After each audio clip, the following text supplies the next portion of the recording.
Au nom du Père et du Fils et du Saint-Esprit, ainsi soit-il. Cher Monsieur l'abbé, mes bien chers frères, Saint Paul s'est adressé à nous, terminant cet épître que nous venons d'entendre. De cette façon-là, ne vous faites pas complices de ceux qui sont dans les ténèbres. Jadis, vous étiez ténèbres, désormais vous êtes lumière dans le Seigneur. Les œuvres de ténèbres sont celles du prince de ce nom. Par une curiosité maladive, nous aimerions que ce soit une allusion apocalyptique, et ça l'est d'ailleurs. Car il y a un véritable combat de la fin des temps entre la lumière et les ténèbres. Il viendra un temps où les hommes ne supporteront plus la saine doctrine. Voilà ce qui nous est annoncé, et on pourrait dire que c'est une époque où on y est. On y est par l'œuvre de la Révolution. La Révolution est une œuvre multiforme, une hydre, qui comporte un certain nombre de principes intangibles qu'elle utilise tout le temps. Le premier, c'est de dissoudre tout ce qui est bien, que disparaisse, que soit démoli, que soit persécuté tout ce qui est bien. Le deuxième principe, c'est de supprimer les moyens intellectuels pour reconstruire, qu'on ne sache pas de quoi il s'agit, qu'on ne dénigre pas la Révolution. Et le troisième point, c'est de supprimer l'espérance d'arriver à la chasser. Et là, les gens n'agissent plus. Si on n'y arrive pas, on rajoute la peur.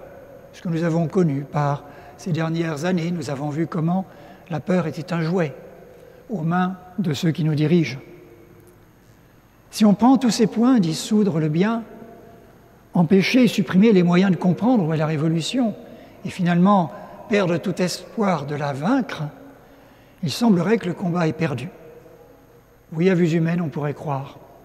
Et pourtant, il y a quelques jours à peine, un élève dont on pouvait penser que la formation reçue dans les écoles traditionnelles l'avait terriblement ennuyé, me fit une simple réponse à une question que je posais. Une réponse que vous auriez tous enviée, par la puissance de son esprit de synthèse, sur les maux du monde moderne, sur leur origine, sur leurs conséquences pour la société et l'Église. Une réponse d'une profondeur et d'une synthèse étonnante. Cet élève avait 19 ans. Ah, encore 19 ans. Parfois, très intérieurement, on se met à genoux, ou on voudrait se mettre à genoux, pour une action de grâce. Quelle joie de voir cette nouvelle génération, de voir ces jeunes, heureux de croire, généreux dans les combats spirituels qui sont leurs combats intérieurs, qui sont les combats de toute nature humaine, mais qui ont une puissante générosité et qui y joignent en même temps une lucidité sur les enjeux du combat de la société, sur les combats de la fin des temps. Telle est cette jeunesse. Et on voudrait dire merci à Dieu de nous permettre de former une telle jeunesse. On voudrait dire merci à Monseigneur Lefebvre, qui a reconstruit un enseignement qui partait en vrille, qui était en train de se déliter totalement. On voudrait aussi remercier, dire bravo, à des parents qui ont fait des sacrifices de leur temps pour conduire des enfants dans des écoles plus éloignées que ce qu'ils avaient prévu. Dire bravo à des parents qui ont envoyé leurs enfants dans des pensions, alors que peut-être le cœur de la maman en était brisé. Bravo à des parents qui ont quelquefois accepté de rompre avec le train-train social, la connivence sociale, qui aurait voulu que leur enfant fût dans l'école du coin qui était bien titrée et qu'il était de bon ton de fréquenter. Bravo à des parents qui ont accepté des souffrances, des difficultés financières, mais ils sont récompensés. Ils sont récompensés dans un autre ordre, dans un ordre qui est magnifique, cet ordre dont je vous parlais. Car nos ennemis ne s'y trompent pas. Ils savent où est la difficulté. Ils savent que c'est contre l'enseignement catholique qu'il faut qu'ils portent leurs efforts. Et ils l'ont fait depuis longtemps. Ils l'ont fait depuis longtemps, mêlant parfois et toujours au label catholique officiel même de notre épiscopat, mêlant tout ce qui détruit au fur et à mesure. On pourrait citer en quantité la mixité, par exemple, qui apporte génération après génération des désordres précoces, de plus en plus précoces, et ignorer les parents, et qu'ils le seront toujours. Ou l'éducation à la vie qui est distribuée, qui est expliquée, soi-disant, dans les cours de biologie, réduite à une sorte d'analyse infra-animale, comme si nous étions moins que des animaux. Une impression sur toutes les sciences qui sont enseignées, faisant croire qu'il n'y a de pensée véritable, de science véritable, que quand on peut mettre un chiffre mathématique sur quelque chose, le reste n'étant que soupirs littéraires sans aucun fondement. On pourrait dire aussi ce qui achève l'enseignement secondaire, en faisant croire que la philosophie, c'est une réponse vaporeuse et nébuleuse à des questions que jamais personne ne se sont posées. On pourrait y ajouter cette attaque permanente à longueur de cours d'histoire, de lettres, de langue. Là, ça serait facile à montrer dans les cours de langue. Cette attaque permanente contre l'Église, contre la société, contre la chrétienté, contre les principes qui charpentent une société, qui induisent un manque de foi. Encore jeune prêtre, voyez-vous, je fus un jour invité par des paroissiens fort aimables qui, et après avoir devisé un peu durant un apéritif, voilà que l'aîné de leur garçon, qui avait une quinzaine d'années, vient nous interrompre et nous étions en train de parler de ces malheurs de l'enseignement. Et le voilà en train de nous surprendre, de parler, je ne sais plus s'il s'agissait du travail apostolique de l'Église, des croisades ou de l'Inquisition, qu'importe. Et le voilà brusquement qui se met en colère, se mettant à éructer contre l'Église toutes les injures qu'il pouvait trouver, prouvant que l'Église n'avait eu que tort tout le temps, pendant toute l'histoire. Un peu surpris, nous fûmes interrompus par le second qui est arrivé et qui avait un an de moins. Reprenons le sujet, le voilà à son tour partant dans des grandes attaques contre l'Église. Il ne supportait pas l'Église, qui n'avait fait que du mal tout au long de sa vie, tout au long de l'histoire, partout.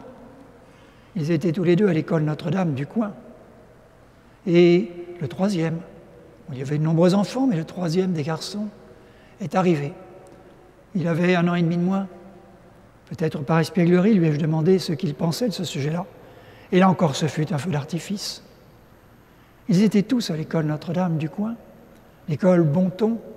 Ils étaient tous formés dans cet enseignement qui porte le label, entre guillemets, catholique. Et les parents auraient dû comprendre. Mais malheureusement, eux aussi étaient issus d'une génération déjà formée ainsi, et ils n'ont rien compris. Ils n'ont pas voulu reconnaître la réalité, car la réalité était trop dure. Elle était tellement contraire à ce qu'ils avaient reçu. Or pourtant, si nous regardons autour de nous, tous les grands hommes ont compris cet enjeu, tout le temps, de toute époque. Tout proche de nous, enfin relativement proche. Prenez le cardinal Mindszenty, primat de Hongrie, torturé par les communistes, qui n'avait de cesse dans son travail que d'ouvrir, d'entretenir, d'aider des écoles catholiques, mais vraiment catholiques. Il a passé toute une partie de sa vie à lutter pour ce sujet. Des écoles où on ne soit pas enseigné ce qui ruine le catholicisme, ces droits de l'homme sans Dieu, cet esprit libertaire, cet esprit scientifique qui met l'homme au-dessus de Dieu, cette révolution permanente, cette dialectique, ce marxisme dans l'enseignement. Et toute sa vie, il a voulu construire un enseignement de cette façon-là. Et ce fut une des sources de ses soucis, de ses condamnations. Prenons l'exemple des saints. Prenez toute l'histoire de l'Église, mais vraiment toute l'histoire de l'Église. L'Église ne s'y est jamais trompée. On recense plus aisément à partir du VIe siècle ces écoles, ces assemblements d'enfants faits pour les instruire, à l'ombre souvent des monastères. Mais on a vu ça dans combien de monastères, combien d'ordres religieux ont fait une branche pour s'occuper des enfants. Les bénédictins, les dominicains, les jésuites, sans parler de cette multitude d'ordres depuis les tout derniers siècles, mais pas seulement les 2-3 derniers, beaucoup plus que cela, qui se sont créés, qui se sont développés pour éduquer les enfants, les piaristes, les frères des écoles chrétiennes, la congrégation de la doctrine chrétienne, et j'en passe. Je ne parle même pas des religieuses, car les religieuses, vous ne pouvez pas aller dans une région de France sans entendre parler d'une congrégation qui a duré plusieurs siècles, dont on ignorait l'existence, fondée par une sainte, peut-être dont vous n'avez pas entendu le nom, et qui s'est occupée d'éduquer les filles dans ces régions. Tel est le travail de l'Église. Et pourquoi alphabétiser? Pourquoi alphabétiser? Mais alphabétiser parce que derrière le fait de savoir comprendre, de savoir lire, de savoir comprendre, il y a tout le soutien de la foi, il y a une charpente, il y a surtout un accès, une ouverture, parce que l'esprit a été formé, une ouverture à la méditation, à la contemplation, à être saisi par la grandeur de l'œuvre divine. Car derrière tout ce que l'on appelle la doctrine chrétienne, ce ne sont pas une quinzaine, une vingtaine d'heures dissipées dans une paroisse alors que les enfants entendent le contraire tout le temps. On leur fait apprendre une centaine de questions par cœur. C'est bien plus noble que ça. La doctrine chrétienne, c'est vraiment une possibilité de méditation, mais pour des esprits qui sont faits pour méditer, et non pas des esprits rustres.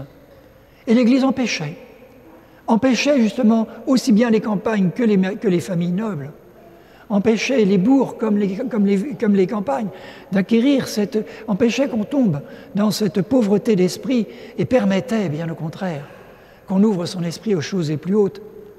C'est la Révolution française qui a renouvelé l'illettrisme, qui a ravagé le travail qui était fait. Et il a fallu tout reprendre à zéro après. Et donc de nouvelles congrégations qui se sont ouvertes pour ce travail. Mais qui avait ravagé le champ du Seigneur? C'était la Révolution elle-même. Et là, je ne vous parle que du travail des saints. Prenez les papes, ils ont travaillé dans le même sens. Les ouvrages sur les interventions des papes sur l'éducation sont innombrables. Mais plus que cela, les papes, ayant conscience qu'ils ont un pouvoir pour conduire les âmes au ciel et charpenter tout ce qui est l'essentiel d'une civilisation, ont même pris la peine, dans le code de droit canon, de faire une obligation. Je dis bien une obligation, ce n'est pas laissé au libre choix de chacun, une obligation dans laquelle ils interdisent que des enfants ne soient dans des écoles qui s'éloignent des principes catholiques. Donc ils n'ont même pas dit, c'est un label de certains épiscopats dévoyés catholiques, ils parlent bien des principes catholiques, qui doivent imprégner la totalité de l'éducation, et qui touchent des choses très profondes, même dans le comportement. Et il est interdit de faire autrement. Les papes ont utilisé de leur pouvoir, parce qu'il s'agissait du salut des âmes, et il s'agissait de la civilisation chrétienne. Mais on pourrait dire, c'est ainsi que la France entière l'avait compris. Car nous sommes fiers, nous sommes contents d'être dans ce pays de France. Ce sont des réalités qu'on comprend très bien. Il y a quelques dizaines d'années à peine, dans quelle que soit la famille, quelle que soit la région de France, il fallait que les fils de la famille passent obligatoirement dans les pensions de grand renom, les pensions qui dispensaient un enseignement authentiquement catholique. Il serait venu à l'idée de personne de contourner ces pensions, de contourner ces écoles. Il fallait qu'on y passe, car on voulait avoir des enfants qui soient véritablement imprégnés de la chrétienté, de la civilisation chrétienne, et même d'un comportement, d'un savoir-être qui ont leur importance. Car que cherchait-on par cet enseignement? Nous cherchions non seulement le savoir, bien sûr, mais aussi derrière le savoir-penser, ce qui est plus fort que savoir tout court. On est étonné quelquefois de certaines parties de notre enseignement qui ne semblent pas être immédiatement utilitaires. Les enfants savent vous le rappeler, ça ne sert à rien. Si, ça sert à penser. Et quand vous savez penser, vous avez l'avenir devant vous. Donc ça servait à acquérir un savoir penser, et un savoir-être. Et évidemment, après cela, on s'aperçoit que pour nous, nous avons cette joie parce que nous avons repris ce flambeau. Monseigneur Lefebvre a entrepris ce combat à son tour. Bien sûr qu'au départ, son idée, c'était le sacerdoce. La fraternité, Saint-Pie, c'est une fraternité sacerdotale. Mais comment rebâtir le sacerdoce? Comment susciter un sacerdoce? Comment lui donner sa véritable dimension s'il renonce à réfléchir, s'il renonce à analyser les erreurs? Quand on a des prêtres qui vous disent « il n'y a aucun problème dans Vatican II, il n'y a aucun problème dans le modernisme, il n'y a aucun problème dans cette histoire évolutive » où ils refusent de penser. Est-ce sérieux?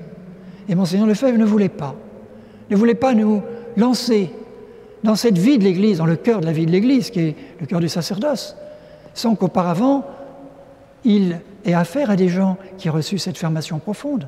Mais à que servirait d'avoir un sacerdoce qui ait ce savoir s'il n'était chargé aussi de le dispenser pour que les fidèles eux-mêmes en profitent, vivent pleinement de la vérité? Telle est la mission du sacerdoce chrétien. Et voilà ce qu'a entrepris Monseigneur Lefebvre. Et à partir du moment où nous avons des jeunes qui ont été formés de cette façon-là, on s'aperçoit que la liturgie, le catéchisme bien sûr, mais la science, prise dans une optique et un esprit profondément catholique, le devoir d'État vécu de cette façon-là, la grâce qu'on donne dans les âmes, structure les personnalités, et tout cela apporte un équilibre. Nous avons une jeunesse qui a conquis un certain équilibre, qui n'est que l'équilibre catholique. Et cet équilibre leur permet ces magnifiques réussites, car effectivement des réussites, nous les avons, 100% au bac, on n'en parle pas, ce n'est même plus maintenant un défi parce que, on pourrait dire presque malheureusement, c'est un peu distribué trop facilement. Et ça fait des années, bien sûr, qu'il en est ainsi. Mais tous les grands examens, tous ces jeunes qu'on oriente comme tous les jeunes, en fonction de leur disposition, de leur qualité, etc., qu'il s'agisse d'apprentissage tout à fait compétents, de pointe, qu'il s'agisse de grandes écoles, qu'il s'agisse d'écoles qui correspondent à leurs choix, à leurs espérances. Et en général, ils n'ont pas plus de difficultés que cela. Ils réussissent fort bien. Et pourquoi? Parce que leur personnalité est construite. Ou en tout cas, ils ont tous les éléments. Tous les éléments ont été mis dans leurs mains pour qu'ils vivent selon l'esprit chrétien, tant vis-à-vis du devoir d'État que vis-à-vis des appâts du monde, que sur la structure de l'esprit qui leur donne à comprendre quelles sont les erreurs du monde moderne et celles des gens qu'ils côtoient. Voilà la construction, voilà ce qu'est, on pourrait dire, un grand champ d'action de grâce pour nous. Et vous savez, les inspecteurs, désormais, lorsqu'ils viennent dans nos écoles, nous le disent explicitement, ils n'ont pratiquement plus envie de vérifier notre niveau scolaire. Ils savent très bien ce que sont les réussites. Et ils nous disent que ce n'est plus leur but. Que ce n'est plus leur but de s'occuper des niveaux scolaires, qu'ils viennent voir si on suit les directives complètement évolutives et doctrinaires de l'éducation nationale. Voilà quel est leur projet, voilà quelle est leur ligne directrice. Moi-même, j'ai le souvenir que dans une inspection, c'est donc de pas de deuxième main, c'est moi-même qui ai entendu un inspecteur se plaindre parce que nos élèves de fin de maternelle ou de CP savaient lire et écrire. Et c'était injuste. Il ne fallait surtout pas faire comme ça. Parce qu'il y en a d'autres pendant ce temps qui, avec les principes modernes, rament, deviennent dyslexiques définitivement, n'arrivent plus à comprendre ce qu'ils lisent. Et nous leur donnions trop d'avance. Ce n'était pas juste. Et il était en colère. C'était un inspecteur. Et c'est moi-même qui l'ai entendu. Voyez-nous dans quel univers nous sommes. Et tout près de nous, vous voyez, il est légitime que nous ayons entrepris ce travail de reconstruction. Et même tout près dans notre paroisse. C'est la fameuse école Saint-Louis, qui n'est pas si loin que cela, qui, depuis près de 50 ans, donne à des enfants cette formation catholique, cette formation humaine, cette formation normale, cette formation réaliste, en commençant par le primaire. Cette école Saint-Louis a été après celle qui, historiquement, a permis son amplification avec l'école Saint-Bernard, qui est devenue l'école qui fait tout le secondaire, qui est dans la région de Versailles. On pourrait mettre aussi de ce côté-là tout cet effort qui a été fait, bien sûr, partout ailleurs. Parce que nous avons combien d'enfants de la paroisse, par exemple, qui sont à Camblin, à moins d'une heure de train de Paris, et qui profitent d'un enseignement secondaire absolument de qualité. Nous pourrions mettre toutes ces écoles de dominicaines où on a toute cette finesse de ces religieuses qui apportent la touche féminine dans la compréhension et le développement et la compréhension surtout de notre civilisation. Il était normal que nous, de notre côté, nous démenions, nous ayons un souci pour notre école primaire. Et vraiment, depuis des années, nous n'avons jamais été trompés par votre générosité, car vous savez quelle est la nature de cet enjeu. Et cette générosité, elle est double, et je voudrais qu'elle continue. Elle est d'abord du côté de vos prières et de vos sacrifices. Car dans un combat qui n'est pas un simple combat, ce n'est pas un combat commercial. Loin de là, autrement, il y a longtemps qu'on l'aurait cessé. Non, c'est un combat beaucoup plus profond. C'est un combat qui touche au profond de notre être et à notre rapport à Dieu.